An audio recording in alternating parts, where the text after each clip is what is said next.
2020 കേരളത്തിലെ പഞ്ചായത്ത് തെരഞ്ഞെടുപ്പിൽ കിറ്റക്സ് മേധാവിയായ സാബു എം ജേക്കബിൻ്റെ നേതൃത്വത്തിലുള്ള 2020 എന്ന രാഷ്ട്രീയ പ്രസ്ഥാനം 4 പഞ്ചായത്തുകൾ പിടിച്ചെടുക്കുകയുണ്ടായി. ഇവിടെ ഇവർ 5 കൊല്ലം കൊണ്ട് മാതൃകാപരമായ പ്രവർത്തനമാണ് കാഴ്ചവെച്ചത്. ഇവിടുത്തെ ജനങ്ങൾക്ക് നല്ല റോഡുകൾ അവർ നിർമ്മിച്ചു. പാവപ്പെട്ട ഒരുപാട് പേർക്ക് അവർ വീട് നിർമ്മിച്ചു കൊടുത്തു.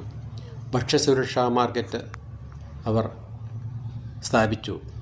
നിത്യോപയോഗ സാധനങ്ങൾ അവിടുത്തെ ജനങ്ങൾക്ക് വില കുറച്ച് വിൽക്കാനും അവർക്ക് കഴിഞ്ഞു. അവിടുത്തെ പഞ്ചായത്തിലെ ജീവനക്കാർക്ക് അവർ 25,000 രൂപ വീതമാണ് ശമ്പളം കൊടുത്തിരുന്നത്.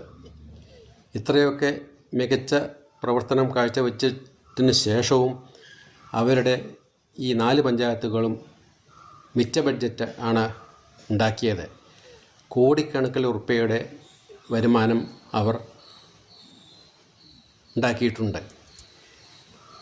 2025 പഞ്ചായത്ത് ഇലക്ഷൻ വീണ്ടും വന്നപ്പോൾ ഇവരെ എങ്ങനെ വിട്ടാൽ പറ്റില്ല, ഇവരെ നമുക്ക് ഒന്നിച്ച് നേരിടണം എന്ന് വിചാരിച്ച് ഇവിടുത്തെ മുഖ്യധാര രാഷ്ട്രീയക്കാർ കൂട്ടായി വ്യാജ പ്രചരണങ്ങൾ അഴിച്ചുവിടുകയും ജനങ്ങളെ തെറ്റിദ്ധരിപ്പിക്കുകയും മറ്റും ചെയ്തു. അവർ എന്നിട്ട് കോമൺ കാൻഡിഡേറ്റിനെ ഇവരുടെ സ്ഥാനാർത്ഥികൾക്കെതിരായിട്ട് മത്സരിപ്പിച്ചു. അങ്ങനെ കുൽസിത ബുദ്ധിയോടെ അവർ പ്രവർത്തിച്ചതിനാൽ 2 പഞ്ചായത്തുകൾ 2025 കിറ്റക്സ് സാബുവിന് നഷ്ടപ്പെടുകയുണ്ടായി. ജനാധിപത്യ പ്രക്രിയയിലൂടെ തന്നെ ജനാധിപത്യം അട്ടിമറിക്കപ്പെടുന്ന ഒരു കാഴ്ചയാണ് നാം ഇവിടെ കണ്ടത്. വർഷങ്ങൾക്ക് മുമ്പേ കിറ്റക്സിൻ്റെ ഈ സാരഥി 3000 കോടി രൂപ ചെലവിൽ ഇവിടെ കിറ്റക്സ് എന്ന സ്ഥാപനം വിപുലീകരിക്കാൻ ശ്രമം നടത്തുകയുണ്ടായി. പക്ഷേ ഇവർ രാഷ്ട്രീയ പ്രസ്ഥാനം നടത്തുന്നതിനാൽ ഇതിൽ പ്രകോപിതരായ ഇവിടുത്തെ മുഖ്യധാര രാഷ്ട്രീയക്കാർ ഇടതരും വലതരും ഒന്നിച്ച് കൂട്ടായി ഇദ്ദേഹത്തെ ആക്രമിച്ചു. അദ്ദേഹത്തിൻ്റെ ഫാക്ടറിയിൽ റെയ്ഡുകൾ നടത്തി. നിരന്തരം റെയ്ഡുകളായിരുന്നു.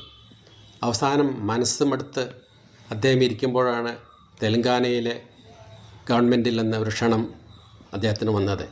അവർ പ്രത്യേകം പ്ലെയിൻ അയച്ചു കൊടുത്ത് അദ്ദേഹത്തെ അങ്ങോട്ട് കൊണ്ടുപോയി ചർച്ചകൾ നടത്തി. അതിൻ്റെ ഫലമായി അദ്ദേഹം ഈ 3000 കോടി, അതായത് കേരളത്തിൽ നിക്ഷേപിക്കേണ്ടിയിരുന്ന ഈ 3000 കോടി അദ്ദേഹം തെലങ്കാനയിൽ ചെലവഴിച്ച് വലിയൊരു ഫാക്ടറി പണിതു. 1 കിലോമീറ്ററിലേറെ നീളമുള്ള ഫാക്ടറിയാണ് അദ്ദേഹം പണിയത്. അതിനാൽ ഇപ്പോഴാ കമ്പനിയിൽ പ്രൊഡക്ഷൻ ആരംഭിക്കുകയും 25,000 മുതൽ 30,000 വരെയുള്ള തെലുങ്കർക്ക് ജോലി കിട്ടുകയും ചെയ്തു. ഈ 30,000 ജോലി കേരളത്തിന് കിട്ടേണ്ടതായിരുന്നില്ലേ? ഇതെന്തുകൊണ്ട് കേരളത്തിൽ കിട്ടിയില്ല? ഇവിടുത്തെ രാഷ്ട്രീയക്കാരുടെ കുത്തിത്തിരിപ്പുകളും കുൽസിത ബുദ്ധിയും ഇതിൻ്റെ പിന്നിലുണ്ട്.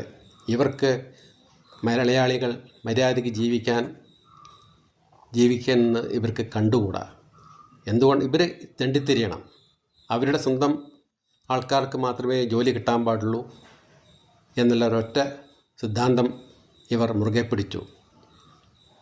പിന്നെ സ്ഥിരമായി ഇവർക്ക് പണം കൊടുക്കുകയും വേണം, എന്നാലേ ഇവർ സമ്മതിക്കുള്ളൂ. അതുകൊണ്ട് തന്നെയാണ് ഇവിടെ ഒരു വ്യവസായം പച്ചപിടിക്കാത്തതും പഴയ വ്യവസായങ്ങൾ പൂട്ടിക്കെട്ടി പോവുകയും ചെയ്യേണ്ടി വന്നതും.